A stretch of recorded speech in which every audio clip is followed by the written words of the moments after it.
Students अच्छा बच्चों, last time हम लोगों ने जो है वो चैप्टर नंबर 5 का सेकंड पार्ट भी कंप्लीट कर लिया था अल्हम्दुलिल्लाह।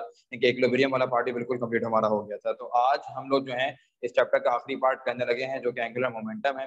पहले तो हमने एंगुलर मोमेंटम की पूरी जो है वो डेफिनेशन, उसकी एक्सप्लेनेशन और फॉर्मूला ड्राइव करना है। उसके बाद एक छोटा सा लॉ है, law of conservation of angular momentum के नाम से, जैसे हमने चैप्टर नंबर 3 में किया था, law of conservation of linear momentum. Similarly वैसे ही यहाँ पे भी लॉ है, लेकिन उतना आसान नहीं है जितना चैप्टर 3 में आसान था। यहाँ पे मुश्किल है, ठीक है। थोड़े से मैथमेटिकल ऑपरेटर्स और मैथमेटिकल लॉज यहाँ पे यूज होंगे, तो हो सकता है कि मेडिकल वालों को मुश्किल हो, लेकिन इंशाल्लाह समझ में आ जाएगा, ठीक है। बहरहाल आज का जो हमारा टॉपिक है वो है एंगुलर मोमेंटम का। शुरू करते हैं कि एंगुलर मोमेंटम क्या होता है बच्चों। देखो, फर्स्ट ऑफ ऑल तो डेफिनेशन होती है हर फिजिकल क्वांटिटी की, तो यहाँ भी हम डेफिनेशन देखेंगे। डेफिनेशन क्या है बच्चों हमारे पास एंगुलर मोमेंटम की? अगर चैप्टर नंबर 2 आपको याद हो तो चैप्टर नंबर 2 के लिहाज से हम डेफिनेशन लिखते हैं यहाँ पे कि the cross product of cross product मतलब क्या होता है? Vector product. लीनियर मोमेंटम और पोजीशन वेक्टर की जो क्रॉस प्रोडक्ट होती है, वेक्टर प्रोडक्ट होती है, उसको हम कहते हैं एंगुलर मोमेंटम। देखो, एंगुलर मोमेंटम का अगर बाय वर्डिंग हम मतलब देखें तो क्या होगा कि अगर कोई बॉडी सर्कुलर मोशन कर रही है, ठीक है, तो उसके अंदर कितनी कैपेबिलिटी है वो के सर्कुलर मोशन कितना कर सकती है, कितना मूव कर सकती है उस सर्कुलर ट्रैक के ऊपर, सर्कुलर पाथ के ऊपर, तो उसका कहलाएगा एंगुलर मोमेंटम। जैसे लीनियर मोमेंटम क्या था सर, आपने हमें बताया था कि the total quantity of motion convey in a body is called linear momentum. वहां पे क्या सिलसिला था कि बॉडी एक स्ट्रेट लाइन में या फिर किसी कर्व पाथ पे जो है वो मूव कर रही थी। जिस हद तक मूव कर सकती है, जितना मूव कर सकती है, वो उसका क्या था? लीनियर मोमेंटम था। लेकिन यहाँ पर हम बात कर रहे हैं एंगुलर, ठीक है। यहाँ सारा एंगुलर मोशन है, सर्कुलर मोशन है। क्यों? क्योंकि अब बात हो रही है हमारे पास सर्कुलर ट्रैक की, सर्कुलर पाथ की। जितनी बॉडी सर्कुलर ट्रैक पे, सर्कुलर पाथ पे मूव करेगी, ठीक है, तो वो उसका क्या कहलाएगा? एंगुलर मोमेंटम कहलाएगा। जितना मोशन करेगी सर्कुलर का पाथ के ऊपर, वो उसका एंगुलर मोमेंटम कहलाएगा, ठीक है। अच्छा, क्रॉस प्रोडक्ट किसका है भाई? The cross product of linear momentum and position vector r, and position vector is called angular momentum. तो ये तो हमारे पास बेसिक डेफिनेशन आ गई एंगुलर मोमेंटम की बच्चों, ठीक है। बेसिकली जो सर्कुलर पाथ का रेडियस है ना, हमने उसको पोजीशन वेक्टर कंसीडर कर लिया। क्यों कर लिया पोजीशन वेक्टर कंसीडर? इसलिए कर लिया कि बॉडी जहां जहां जिस पॉइंट पर होगी सर्कुलर पाथ के ऊपर, हम किससे लोकेट कर रहे होंगे? उसको पोजीशन वेक्टर से लोकेट कर रहे होंगे with respect to the centre point, ठीक है। और अगर बात देखी जाए कि अगर body along the circumference move कर रही है, तो सर्कमफेरेंस से लेके सेंटर तक डिस्टेंस क्या होता है? रेडियस होता है। तो हमने उस सर्कुलर पाथ के, उस सर्कुलर ट्रैक के रेडियस को पोजीशन वेक्टर कंसीडर कर लिया है, ठीक है। तो ये तो बन गई आपके पास डेफिनेशन। अगर मैं इसकी बात करूं फॉर्मूले की, तो हमारे पास बच्चों फॉर्मूला क्या बनेगा इसका? आइए देखते हैं। फॉर्मूला हमारे पास क्या बनेगा? देखो, मान लो कि तुम्हारे पास जो लीनियर मोमेंटम है, if linear momentum of a body is, linear momentum को किससे कहते हैं रिप्रेजेंट? याद होना चाहिए आप लोगों को। If linear momentum of a body is, small L से कर स्मॉल पी से कर आए थे, ठीक है। ये आपके पास क्या आ गया? लीनियर मोमेंटम आ गया। And position vector, and position vector is r, और पोजीशन वेक्टर जो है वो अगर आर है, देन तुम्हारे पास एंगुलर मोमेंटम क्या होगा? एंगुलर मोमेंटम और याद रखना कि एंगुलर मोमेंटम को भी हम एल से करते हैं रिप्रेजेंट, स्मॉल एल से। तो वो क्या बन जाएगा तुम्हारे पास बच्चों? Then angular momentum L become, formula देखो क्या बनेगा, ठीक है। हमारे पास बच्चों फॉर्मूला बन जाएगा एंगुलर मोमेंटम का, L is equals to r cross p. ये तो आ गया बच्चों किसका फॉर्मूला हमारे पास? एंगुलर मोमेंटम का, यानी कि आर क्रॉस पी, ठीक है। ये तो वेक्टर फॉर्म है, ठीक है भाई। अब अगर तुम्हें इसकी मैग्नीट्यूड फॉर्म चाहिए है, तो ये तो आ गई हमारे पास क्या? इसकी वेक्टर फॉर्म। इसकी क्या आ गई बच्चों? वेक्टर फॉर्म आ गई। समझ आ रही है बात ये वाली? अच्छा जनाब, फिर अगर इसकी मैग्नीट्यूड फॉर्म की बात करूं, तो मैग्नीट्यूड फॉर्म इसकी क्या बनेगी मेरे पास? इसकी मैग्नीट्यूड फॉर्म मेरे पास बनेगी L is equals to r p sine theta. ये आ गई मेरे पास आर पी साइन थीटा। ये बिल्कुल मैं वैसे ही करवा रहा हूँ जैसे मैंने टॉर्क की पहले आप लोगों को फॉर्मूला, यूनिट, नेचर वगैरह सब बताई थी, फिर उसकी एक्सप्लेनेशन और डिटरमिनेंट फॉर्म की थी।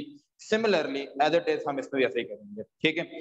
अच्छा जनाब, ये क्या बन गया? आर पी साइन थीटा बन गया। सर हम जानते हैं कि P हमारे पास जो है वो क्या होता है? एम बी होता है, ठीक है। तो चलो इस बात को छोड़ दो, इसको फिलहाल यहीं रखते हैं एज इट इज। बाकी हम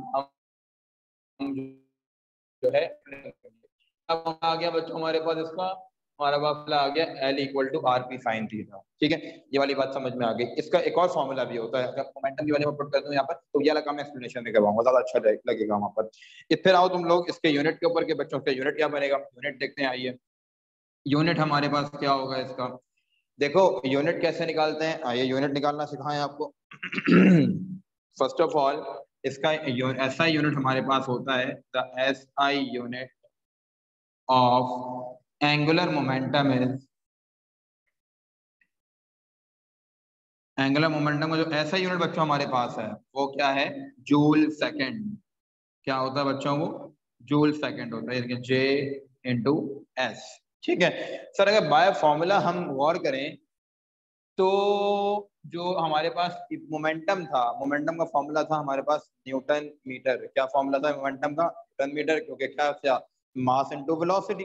ठीक है, ये पढ़कर आए थे ना, किलोग्राम मीटर पर सेकंड, फिर हमने उसको क्या बना लिया था, न्यूटन मीटर बना लिया था चैप्टर नंबर 3 के अंदर। ठीक है, अच्छा यहाँ पर क्या है हमारे पास, यहाँ पर न्यूटन सेकंड नहीं बल्कि क्या है बच्चों, जूल सेकंड है। ठीक है, अब जूल सेकंड कैसे बना, अगर किसी को ये पूछना हो तो मुझसे पूछ लीजिएगा, वरना हम आगे निकलते हैं। ठीक है, वैसे ये सिर्फ नॉलेज के लिए है, ऐसा यूनिट जो है वो ऐसे ही पूछते हैं कि जूल सेकंड होगा तो आप टिक लगा देंगे जूल सेकंड के ऊपर। कैसे बना, for the sake of knowledge, अगर कोई पूछना चाहे तो मुझसे पूछ सकता है। ठीक है, मैं डिस्कस कर लूंगा उससे वहां पर।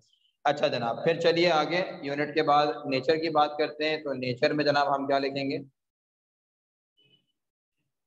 एंगुलर मोमेंटम में दोनों वेक्टर्स हैं और प्रोडक्ट भी कौन सा है, क्रॉस प्रोडक्ट है। तो इसका मतलब एंगुलर मोमेंटम हमारे पास क्या बनेगा, इस वेक्टर क्वांटिटी बनेगा, it is a vector quantity. ये हमारे पास कौन सी क्वांटिटी होती है बच्चों, वेक्टर क्वांटिटी होती है। यूनिट भी डिस्कस कर लिया, नेचर भी हो गई, फॉर्मूला भी हो गया, डेफिनेशन भी हो गई। ये तो हो गया आपके पास एक छोटा सा नोट एंगुलर मोमेंटम का। अब जा रहे हैं हम इसके एक्सप्लेनेशन के ऊपर, इसको मैं इरेज करता हूँ फिर शुरू करते हैं इसकी एक्सप्लेनेशन। जनाब इसकी एक्सप्लेनेशन में भी डायग्राम है एक, तो वो भी आपको बनानी होगी।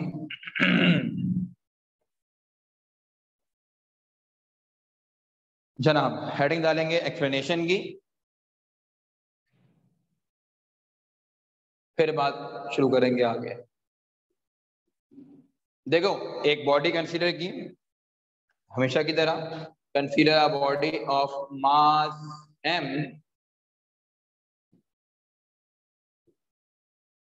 एक बॉडी कंसीडर की मास m। ठीक है, which is located by a position vector r। Position vector r जो है वो उसकी पोजीशन को लोकेट कर रहा है। ठीक है, with respect to the origin, और कैसे कर रहा है, with respect to the origin O. ठीक है भाई, ये हमने जो है इसका ग्राफ बना लेते हैं। ये मतलब कहने के बाद, कहने का मकसद हमारा क्या था कि ये बच्चों आ गया हमारे पास y एक्सिस, और ये आ गया बच्चों हमारे पास x एक्सिस। ठीक है, ये x एक्सिस है और ये क्या है बच्चों, y एक्सिस है। ठीक है, अच्छा फिर उसके बाद देखो, ये आओ तुम्हारे पास पोजीशन वेक्टर आ गया जो कि बॉडी की लोकेशन फाइंड आउट कर रहा है, लोकेशन लोकेट कर रहा है। ये आ गई बॉडी जिसका मास क्या था, m। ठीक है, अच्छा लीनियर मोमेंटम क्या होता है कि स्ट्रेट डायरेक्शन में होता है। तो लीनियर मोमेंटम इस बॉडी का क्या होगा, अगर ये बॉडी ऐसे स्ट्रेट निकल जाए इसका लीनियर मोमेंटम क्या होगा, बिल्कुल स्ट्रेट। ठीक है, तो मैं कह सकता हूं ना कि बेटा मेरे पास जो इसका लीनियर मोमेंटम है वो बिल्कुल स्ट्रेट डायरेक्शन में होगा। ये रहा लीनियर मोमेंटम आ गया आपके पास। ठीक है, ये आ गया लीनियर मोमेंटम, और ये बच्चों क्या था हमारे पास, पोजीशन वेक्टर। समझ आ रही है बात ये वाली। ठीक है, जिस तरह मैंने फोर्स के कंपोनेंट्स किए थे टॉर्क वाले टॉपिक के अंदर, सिमिलरली मैं ऐसे ही एंगुलर मोमेंटम के कंपोनेंट्स कर रहा हूं। ठीक है, एक रेक्टेंगुलर कंपोनेंट और एक क्या कहलाएगा, वर्टिकल कंपोनेंट। तो देखो कैसे होंगे, जरा देखिएगा गौर से। ठीक है, एक बन जाएगा बच्चों मेरे पास, ये आ जाएगा एक कंपोनेंट, और एक कंपोनेंट मेरे पास ये आ जाएगा। ठीक है, बात आई समझ में ये वाली। उसके बाद ये मेरे पास कहलाएगा p cos थीटा। जरा एक बार डायग्राम, बिल्कुल थोड़ा सा ये नीचे हो गया, हम इसको जो है वो ऊपर कर लेते हैं ताकि एक डायरेक्शन में। अब सेट हो गया, ठीक है जनाब। उसके बाद इसको हम क्या कहेंगे, इसको हम कहेंगे P cos थीटा, ये एंगल थीटा है, और इसको हम क्या कहेंगे बच्चों, P sin थीटा। हमने क्या कर लिया, इसके कंपोनेंट्स कर लिए। किसके कंपोनेंट्स कर लिए बच्चों, ये जो हमारे पास लीनियर मोमेंटम है, ठीक है, ये वाली बात समझ में आ गई। अच्छा जनाब, फिर उसके बाद क्या काम करना है आपने, उसके बाद इसको मैं इरेज करता हूँ, फिर आगे चलते हैं। देखो वही वाला कॉन्सेप्ट है जो लास्ट टाइम था कि सर वहां पर हमारे पास एफ कॉस थीटा जो है बॉडी को मूव तो कर सकता था लेकिन रोटेट नहीं कर सकता था। सिमिलरली यहाँ पर भी लीनियर मोमेंटम का जो हमारे पास वर्टिकल कंपोनेंट है, हॉरिजॉन्टल कंपोनेंट है, वो बॉडी को मूव तो करा देगा आगे, लेकिन अगर सर हम घुमाना चाहते हैं बॉडी को, एंगुलर डिस्प्लेसमेंट करवाना चाहते हैं, उसके अंदर एंगुलर मोमेंटम क्रिएट करना चाहते हैं, तो हमारे पास कौन सा कंपोनेंट हेल्पफुल है, पी साइन थीटा, ठीक है, क्योंकि बॉडी में उस वक्त ही क्या कहते हैं टॉर्क प्रोड्यूस होता है, या बॉडी उस वक्त ही एंगुलर मोशन करती है जब उससे परपेंडिकुलर फोर्स लग रही हो, ठीक है। तो यहाँ पर जो बॉडी का यूं समझिए कि टेंजेंट डायरेक्शन जो है, जब बॉडी इस तरह घूमेगी, यूं घूमेगी बॉडी, इस तरीके से घूम रही है ना अराउंड द ओरिजिन, तो टेंजेंट डायरेक्शन में होगा हमारे पास जो मोमेंटम होगा लीनियर मोमेंटम, ठीक है। तो पी साइन थीटा इस वक्त ऐसी डायरेक्शन में है जो इस मोमेंटम की वजह से बॉडी में एंगुलर मोशन प्रोड्यूस हो जाएगा, इसकी वजह से नहीं हो सकता, पी कॉस थीटा की वजह से, ठीक है। तो मैं क्या लिखूंगा, हमने क्या किया कि we can resolve the linear momentum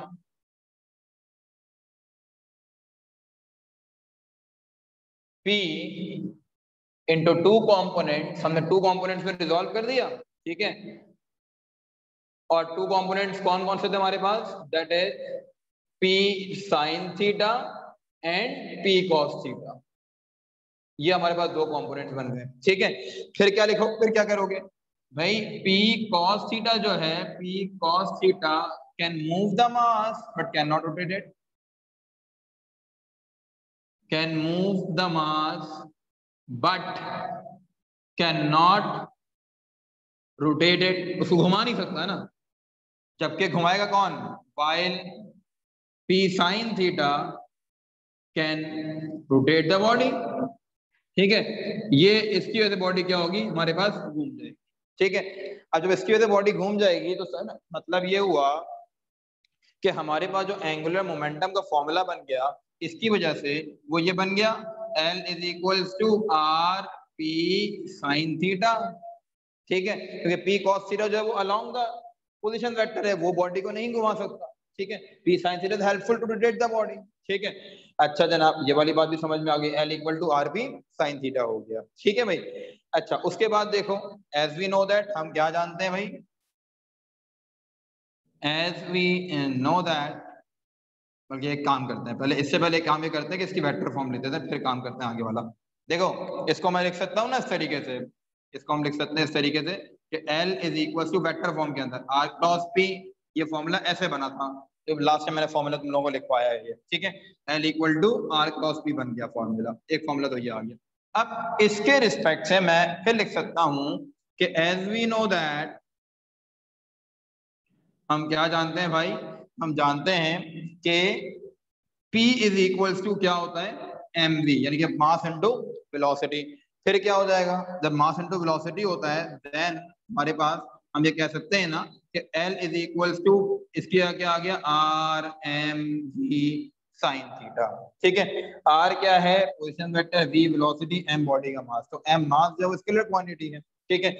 तो मैं इसको ऐसे भी लिख सकता हूँ, कैसे लिख सकता हूँ बच्चों, L इज इक्वल्स टू, मैं रीअरेंज कर रहा हूँ कि M r v sine theta, क्यों अरेंज कर रहा हूँ, इसलिए कर रहा हूँ ताकि मैं इसको अगर वेक्टर फॉर्म में लिखना चाहूँ तो ये ऐसे लिख सकते हैं हम, ये भी एक फॉर्मूला होता है, M into r cross V, ये भी हमारे पास एक फॉर्मूला है, ठीक है। एक फॉर्मूला ये बन गया, एज पर रिक्वायरमेंट हम फॉर्मूले सारे यूज करेंगे, एक फॉर्मूला ये बन गया हमारे पास, ठीक है। अब देखो जो डायरेक्शन वेलोसिटी की होगी वही डायरेक्शन मोमेंटम की भी होगी, क्यों, क्योंकि मोमेंटम का फॉर्मूला क्या है, मास इनटू वेलोसिटी है, मास की कोई डायरेक्शन होती नहीं है, इसका मतलब ये दोनों सेम वेक्टर हैं, वेलोसिटी वाला वेक्टर और मोमेंटम वाला वेक्टर सेम वेक्टर है, क्यों, डायरेक्शन इनकी सेम हो गई, जितनी वेलोसिटी उतना मोमेंटम, एग्जैक्टली ऐसी ही बात हो गई है, ठीक है। ये वैल्यूज नहीं, मतलब डायरेक्शन सेम, डायरेक्शन सेम है तो सेम वेक्टर्स हो गए, पैरेलल वेक्टर्स हो गए, ठीक है। तो हम ये भी कह सकते थे मैं अब ये कंटिन्यू कर रहा हूँ यहाँ पर, मतलब इस तरीके से इसको मैं इरेज नहीं कर रहा, ठीक है। अभी आप आगे से कंटिन्यू करेंगे क्या कि as the direction of P and V are same, direction जो है मोमेंटम की और वेलोसिटी की सेम है, तो बच्चों क्या बन जाएगा ये बन जाएगा हमारे पास L is equal to m into r cross p. हम ये भी लिख सकते हैं जब मास गिवन है बॉडी का, तो ये हमारे पास एक फॉर्मूला आ गया, ठीक है। ये फॉर्मूला बन गया एक हमारे पास मोमेंटम का, समझ आ गई बात। तो ये तो हो गया मोमेंटम का टॉपिक हमारे पास, एक्सप्लेनेशन जो है उसका पूरी हो गई। अब सिर्फ रह गई determinant form. Determinant form same as it is torque वाली है, ठीक है। बस वहां फोर्स था, यहाँ एंगुलर मोमेंटम का, यहाँ लीनियर मोमेंटम होगा। कैसे होगा बताता हूँ, देखें कोई ऐसे मसले की बात, ये डायग्राम जरूर बनानी होगी पेपर के अंदर, जिस तरह काम कर रहा हूँ एग्जैक्ट वैसे ही करके आइएगा। अगर पूछा कि आप प्रूव करें कि एंगुलर मोमेंटम का फॉर्मूला ये होता है, ठीक है, या ये होता है, आपको पूरा करना होगा इस तरीके से, जिस तरह मैंने करवाया डायग्राम के साथ, डेफिनेशन के साथ, ठीक है। अगर कहते हैं डिटर्मिनेंट फॉर्म भी बताओ तो वो बतानी पड़ेगी, तो डिटर्मिनेंट फॉर्म कोई इतनी मुश्किल बात नहीं है, आइए कर लेते हैं।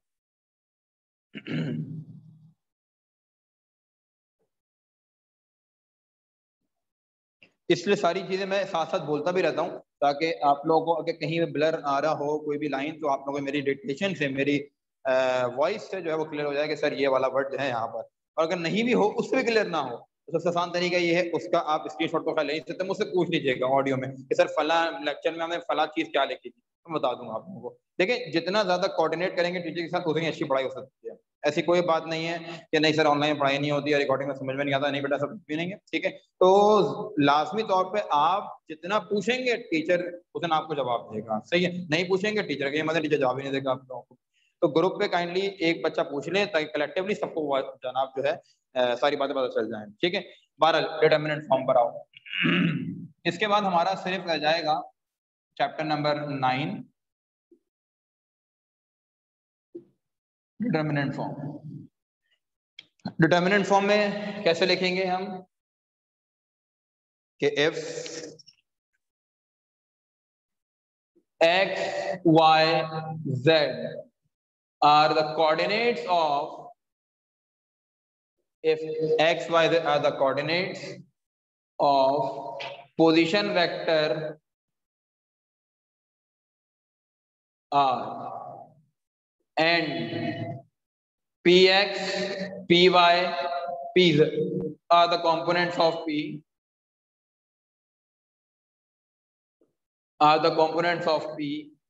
then हम कैसे लिख सकते हैं इसको, इसकी फॉर्म को ऐसे लिख सकते हैं।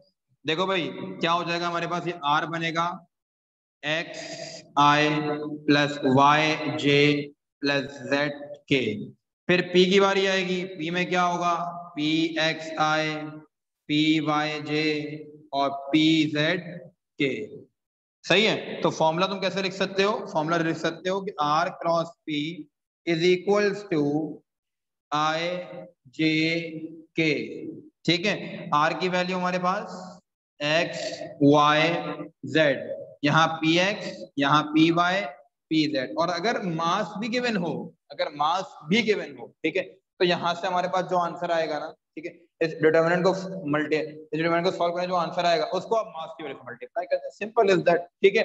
आगे बात समझ में आ रही, यहाँ हमारे पास एंगुलर मोमेंटम का टॉपिक पूरा खत्म हो गया, ठीक है। अब हम जा रहे हैं law of conservation of angular momentum. ये थोड़ा मुश्किल लगेगा मेडिकल वालों को, क्योंकि इसमें मैथ्स के रूल हैं, ठीक है। तो आओ शुरू करते हैं।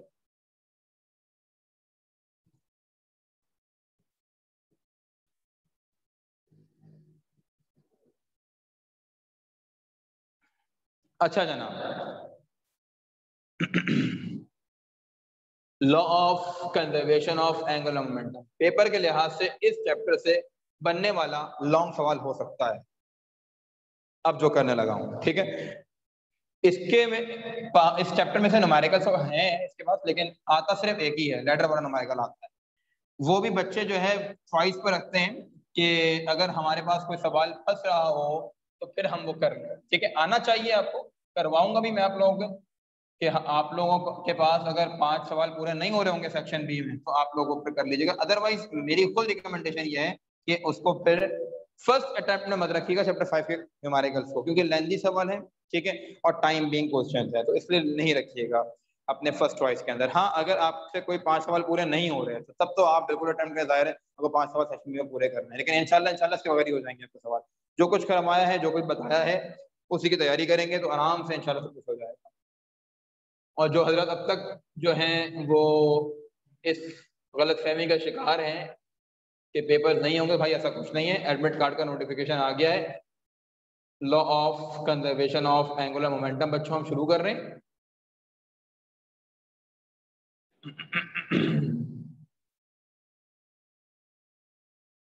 अच्छा, सबसे पहले इसकी statement, law of conservation of angular momentum,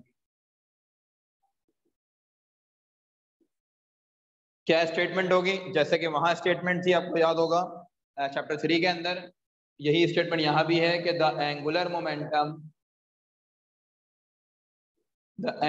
momentum of a particle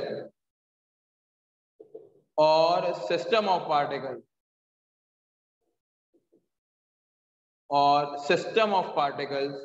is always remain conserved.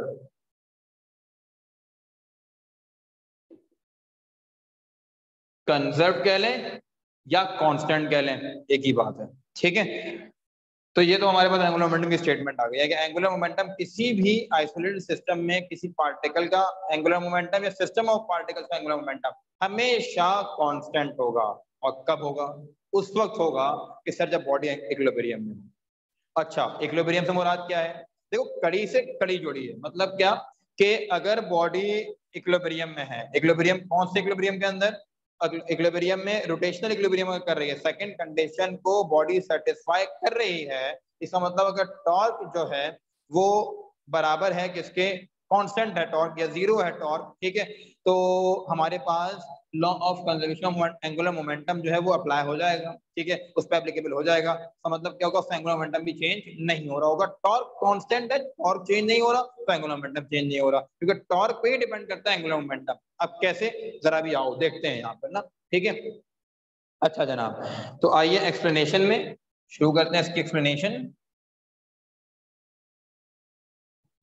अभी सारी बात समझ में आ जाए। देखो भाई, फर्स्ट ऑफ ऑल तो हमें एक बात पता है कि हमारे पास जो हम चैप्टर नंबर 3 में ही एक बात पढ़कर आए थे कि the rate of change of linear momentum is called force. और कौन सी फोर्स थी? वो इम्पल्स फोर्स थी, यही पढ़कर आए थे ना, तो वहीं से स्टार्ट होंगे। देखो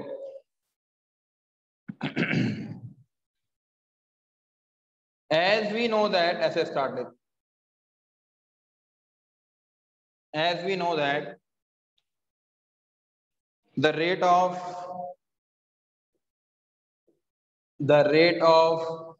change of linear momentum is called force। ऐसी था बेटा, ये डेफिनेशन थी हमारे पास, ठीक है। और हमने इस चीज को कैसे लिखा था आपको बहुत अच्छे से याद होगा, हम इसको लेकर आए थे F इज इक्वल्स टू, अच्छा एक बात का ख्याल रखना यहाँ पर, डेल्टा जो है ना, डेल्टा शो करता है चेंज को, ठीक है, और उस डेल्टा को मैथमेटिक्स में हम कहते हैं डेरिवेटिव। क्या कहते हैं बेटा? डेरिवेटिव कहते हैं, ठीक है, क्योंकि स्मॉल डी से रिप्रेजेंट कर रहे होते हैं। अच्छा जनाब, तो मैं डेल्टा पी यूज नहीं कर रहा। डेल्टा जो है ना, डेल्टा मतलब होता है कि हम जो है वो मैथमेटिक्स के अंदर डेल्टा को कहते हैं derivative change with respect to time, ठीक है। मैं डेरिवेटिव की जगह स्मॉल डी यूज कर रहा हूँ, डेल्टा यूज नहीं कर रहा, ठीक है। क्यों? इसलिए कि अभी जो आगे मैंने काम करना है वो तमाम के तमाम, देखो एक चीज पर सीख लो यहाँ पर, डेरिवेटिव मतलब होता है मैथमेटिक्स में जिसको हम कहते हैं change with respect to time, कि किसी भी फिजिकल क्वांटिटी का हमें चेंज चाहिए होता है ना, कि किसी भी फंक्शन का जब हमें चेंज चाहिए होता है तो उसमें डेरिवेटिव अप्लाई करते हैं। डेरिवेटिव मतलब change with respect to time apply करते हैं, ठीक है। तो यहाँ भी हम ये काम कर रहे हैं, और हमने यही सीखा था कि momentum with respect to time जब चेंज होता है तो बराबर किसके होता है? वो फोर्स के बराबर होता है। तो डेल्टा की जगह मैं डी यूज कर रहा हूँ, D p upon d t, ठीक है। ये आ गया हमारे पास फोर्स का फॉर्मूला जनाब, बिल्कुल ऐसे ही था, तो सीख कर आए थे। बस फर्क क्या था? डेल्टा और डेल्टा लगा था, मैं इसकी जगह डी लगा दिया, डेरिवेटिव लगा दिया, ठीक है। अच्छा, फिर क्या कर रहे हैं? अप्लाइंग वेक्टर प्रोडक्ट ऑफ, ऐसे कर लो अप्लाइंग या मल्टीप्लाइंग कर दो, चलो मल्टीप्लाइंग कर देते हैं, ऐसे एक काम करते हैं मल्टीप्लाइंग कर देते हैं। Multiplying position vector r on both side, multiplying position vector r on both sides, ठीक है। अब देखो जब r से मल्टीप्लाई करेंगे तो हमारे पास क्या हो जाएगा, ये बन जाएगा r क्रॉस f, ये बन जाएगा r cross dp multi divided by dt, ठीक है। अब जरा गौर करना r cross f the vector product of position vector and force is called torque, पढ़कर आए थे चैप्टर के स्टार्ट में, तो लिख देता हूं by definition of torque, by definition of torque हमें पता है कि टॉर्क बराबर किसके होता है, टॉर्क बराबर होता है r क्रॉस f के, ठीक है। तो फिर क्या हो जाएगा, देन ये r क्रॉस f की जगह क्या आ जाएगा बच्चों, टॉर्क आ जाएगा। टॉर्क आ गया यहाँ पर कि torque is equals to r multiply by dp upon dt, ठीक है। dp अपॉन dt आ गया, ये dt लिखा हुआ है, सही है। अच्छा जी, उसके बाद फिर जो है इसको मैंने बोल दिया इक्वेशन नंबर 1, इसको नाम दीजिए इक्वेशन नंबर 1 का बच्चों, सही है, इक्वेशन नंबर 1 का नाम दे दिया। अब देखो फिर मैं क्या कह रहा हूं, by the definition of angular momentum, by the definition of angular momentum we have, क्या फॉर्मूला बच्चों हमारे पास एंगुलर मोमेंटम का, एंगुलर मोमेंटम का फॉर्मूला होता है L is equals to R cross P, सही है। अब मैं इस पे अप्लाई कर रहा हूं डिफरेंशियल ऑपरेटर, जिसको हम कहते हैं d अपॉन dt, क्या कहते हैं, डिफरेंशियल ऑपरेटर, इसको मैं डिफरेंशिएट कर रहा हूं, बोथ साइड पे मैं चेंज अप्लाई कर रहा हूं। चेंज का मतलब क्या है कि सर जब एंगुलर मोमेंटम चेंज होगा तो जाहिर है पोजीशन वेक्टर चेंज होगा, पोजीशन वेक्टर चेंज होगा तो लीनियर मोमेंटम भी चेंज होगा। कैसे, हाउ, जरा आए ये देखें। लेट सपोज एंगुलर बॉडी ऐसे घूम रही है गोल, सही है, मेरा हाथ जरा देखिएगा, ये फर्स्ट करोगे सेंटर पॉइंट है मेरी, ये जो एल ये है ये सेंटर पॉइंट है, बॉडी ऐसे घूम रही है, ठीक है। अब जब ऐसे घूम रही है तो इस टाइम बॉडी का लीनियर मोमेंटम ये है, ठीक है, ये आपके पास क्या आ गया, लीनियर मोमेंटम बॉडी का आ गया, ये आ गया लीनियर मोमेंटम बॉडी का, टेंजेंट डायरेक्शन में होता है, ठीक है। और यहां से लेके ये जो लोकेशन है ये पोजीशन वेक्टर है आर है। अब बॉडी आगे गई, ऐसे आ गई, पोजीशन वेक्टर भी चेंज हुआ, लीनियर मोमेंटम की डायरेक्शन भी चेंज हुई, और सर जब पोजीशन वेक्टर और लीनियर मोमेंटम डायरेक्शन चेंज हुई होगी तो ऑब्वियसली हमारे पास एंगुलर मोमेंटम भी चेंज हुआ होगा, ठीक है। तो इसको शो कैसे करें, तो आइए शो करते हैं, डिफरेंशिएटिंग, इसको कहते हैं हम differentiating on both sides, differential operator apply कर दिया चेंज शो कराने के लिए। अच्छा जनाब कैसे लिखोगे इसको, ये हो जाएगा तुम्हारे पास dl अपॉन dt, ठीक है। अच्छा जनाब फिर हो जाएगा ये d अपॉन dt और r cross p, both sides पर मैंने चेंज लगा दिया विद रिस्पेक्ट टू टाइम। अब जरा ख्याल रहे एक फॉर्मूला अप्लाई होगा यहाँ पर जो कि अभी तुम लोगों ने फर्स्ट ईयर वालों ने भी नहीं पढ़ा, सेकेंड ईयर में जो इंजीनियरिंग है जिनके पास वो पढ़ेंगे तो सीख लो, कोई मुश्किल बात नहीं, कि जब भी दो फिजिकल क्वांटिटीज हों और वो मल्टीप्लाई हो रही हों, ठीक है, और उस पर आप चेंज लगा दें, बहुत आराम से, बहुत सहल की बात कर रहा हूँ, ठीक है, दो फिजिकल क्वांटिटीज हों मल्टीप्लाई हो रही हों, आप उस पर डिफरेंशियल ऑपरेटर अप्लाई कर दें तो होगा क्या, जरा ये सुनना। फर्स्ट ऑफ ऑल ये चेंज अप्लाई होगा सेकंड क्वांटिटी के ऊपर, ठीक है, यानी कि इसको कैसे बोलते हैं, डेरिवेटिव ऑफ फर्स्ट, ठीक है, फर्स्ट, ये देखो कैसे बोलोगे इसको, सबसे पहले ये डिफरेंशियल ऑपरेटर अप्लाई होगा कहां पर, इस सेकंड वाली फिजिकल क्वांटिटी के ऊपर, इस पे अप्लाई नहीं होगा, इस पे अप्लाई होगा, ठीक है। तो कैसे लिखोगे इस चीज को, तुम लोग लिखोगे ऐसे, बोलोगे ऐसे, first function into derivative of second, क्या बेटा, first function into derivative of second, derivative मतलब फर्स्ट फंक्शन रिमेन सेम और सेकंड वाले का चेंज आ गया, फिर बीच में प्लस, क्या लगेगा बीच में, प्लस लगेगा, प्लस लग गया, उसके बाद सेकंड फंक्शन ऐसे ही रहेगा और पहले वाले का चेंज आ जाएगा, ठीक है। जो कुछ मैंने बोला है उसको मैं लिख भी रहा हूं यहाँ पे, ठीक है, मैं बेशक नजर ना हूं वीडियो में, लिखा हुआ नजर आना चाहिए। तो एक काम करता हूं ना मैं, चलो यही ले देता, टेंशन नहीं है। क्या मतलब वो कहने का बेटा, मतलब ये हुआ कि d l upon d t is equals to, क्या कहा था सर आपने, कहा था फर्स्ट फंक्शन ऐसे ही रहेगा, ऐसे ही रहा, ये आ गया फर्स्ट फंक्शन ऐसे ही रहा, ठीक है, इनटू डेरिवेटिव ऑफ सेकंड, यानी कि डियर डिफरेंशियल ऑपरेटर इस पे अप्लाई हो जाएगा, तो अप्लाई हो गया, ये लो, इनटू मतलब होता है कि मल्टीप्लाई,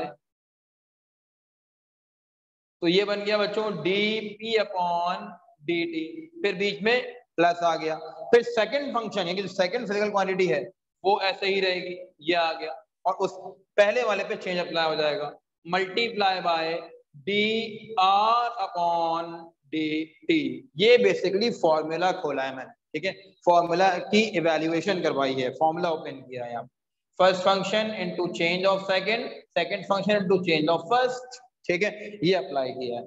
अब जरा गौर कीजिएगा इन सब बातों के ऊपर, देखें by equation number 1, by equation number 1 we have r multiply by d upon d t, ठीक है, तो मैं लिख देता हूं यहाँ पर कि बाय इक्वेशन 1 वी हैव, अच्छा बाय इक्वेशन 1 तो हमारे पास क्या हो गया, रेफरेंस पॉइंट दे देते हैं कि हम पहला जो है कि r multiply by d p upon d t जो है सर वो तो है टॉर्क के बराबर, ठीक है। अच्छा जनाब एक और बात, एंड इसके अलावा पी जो होता है यानी कि लीनियर मोमेंटम वो बराबर किसके होता है, मास इनटू वेलोसिटी के बराबर होता है, ऐसा ही है। अच्छा जनाब इसके अलावा D r upon d T, ये वाली बात समझने की, देखो ये क्या था, पोजीशन वेक्टर ना, ये पोजीशन वेक्टर था, सेंटर पॉइंट से लेके सर्कमफेरेंस का डिस्टेंस, ठीक है, the minimum distance between two points is called displacement, ठीक है, देखिए सेंटर ऑफ सर्कल से लेके सर्कमफेरेंस ऑफ सर्कल तक का डिस्टेंस कहलाएगा डिस्प्लेसमेंट, ऐसा ही है ना, डिस्प्लेसमेंट अपॉन टाइम, ये रहा डिस्प्लेसमेंट, ये रहा टाइम, जब डिस्प्लेसमेंट चेंज होगी टाइम के रिस्पेक्ट से तो बनती है वेलोसिटी, ठीक है, change of rate of change of displacement is called velocity, तो ये तुम्हारे पास क्या बन गई बच्चों, वेलोसिटी आ गया, क्योंकि मैंने आर को क्या कंसीडर किया है, डिस्प्लेसमेंट कंसीडर किया है। अब पूरी की पूरी इक्वेशन, चलो इसको नाम दे देते हैं इक्वेशन नंबर 2 का, ये इक्वेशन नंबर 2 है मेरे पास, ठीक है, अब पूरी की पूरी equation 2, now equation 2 becomes, equation 2 के हमारे पास क्या बन जाएगी, नाउ इक्वेशन 2 बिकम्स, ये बन गई बच्चों हमारे पास इक्वेशन 2, क्या बन गई जरा देखते जाइएगा, ये आ गया d l upon d t is equals to torque, ठीक है, plus mass into velocity momentum का, फिर d r upon d t क्या आ गया, वेलोसिटी आ गया, कोई दिक्कत होनी नहीं चाहिए यहाँ तक, ठीक है, अगर है तो आप 100 बार पूछें मुझसे, लेकिन डाउट नहीं रखिएगा अपने बिल्कुल भी माइंड में, इसको इरेज कर रहा हूं ताकि यहाँ पे हम बाकी की डेरिवेशन कर सकें।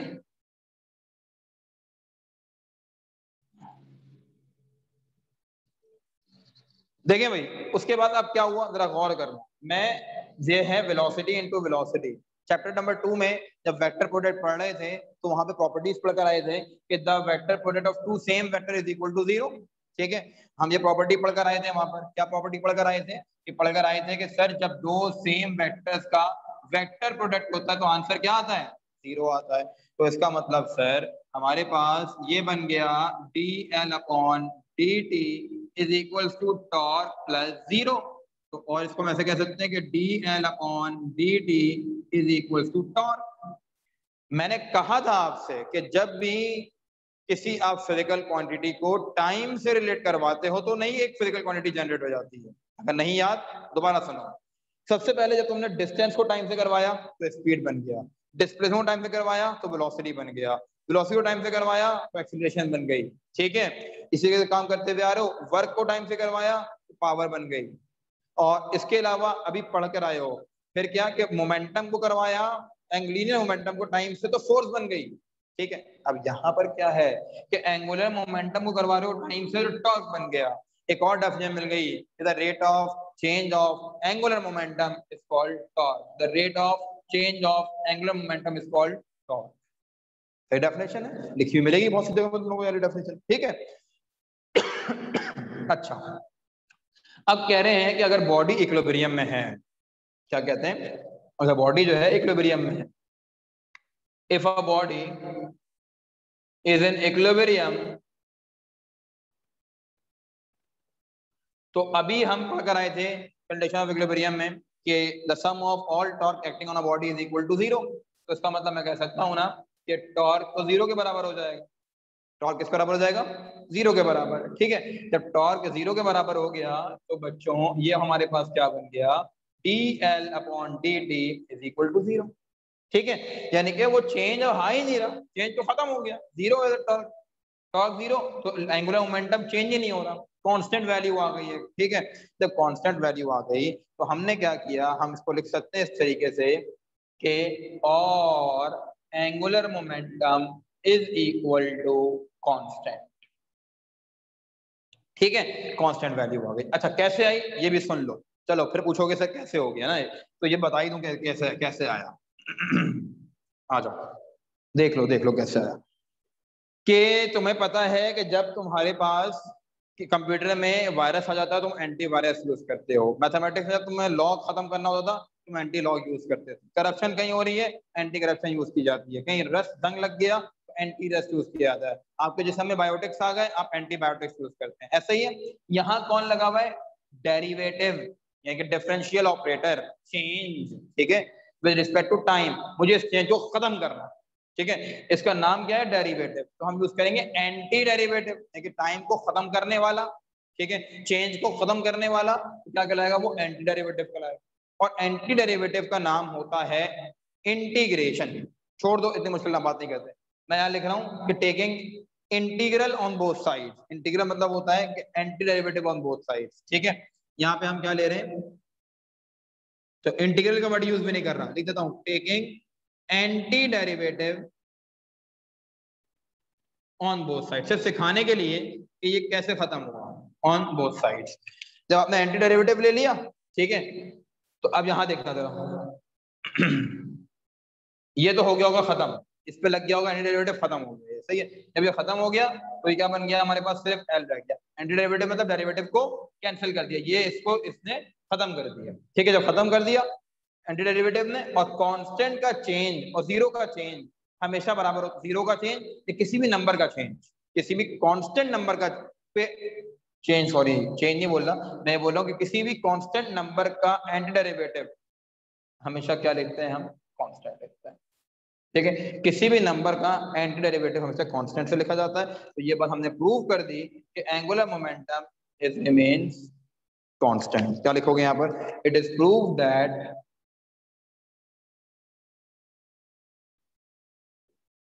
angular momentum is constant, ठीक है। और यहाँ पर आपके चैप्टर नंबर 5 की थ्योरी खत्म हुई, ठीक है। कोई सवाल हो आप मुझसे पूछ सकते हैं, यहाँ तक के लिए बेटा आज काफी है, ठीक है, आज जो है वो काफी है यहाँ तक के लिए, ठीक है। अपना ख्याल रखिएगा, अल्लाह हाफ़िज़।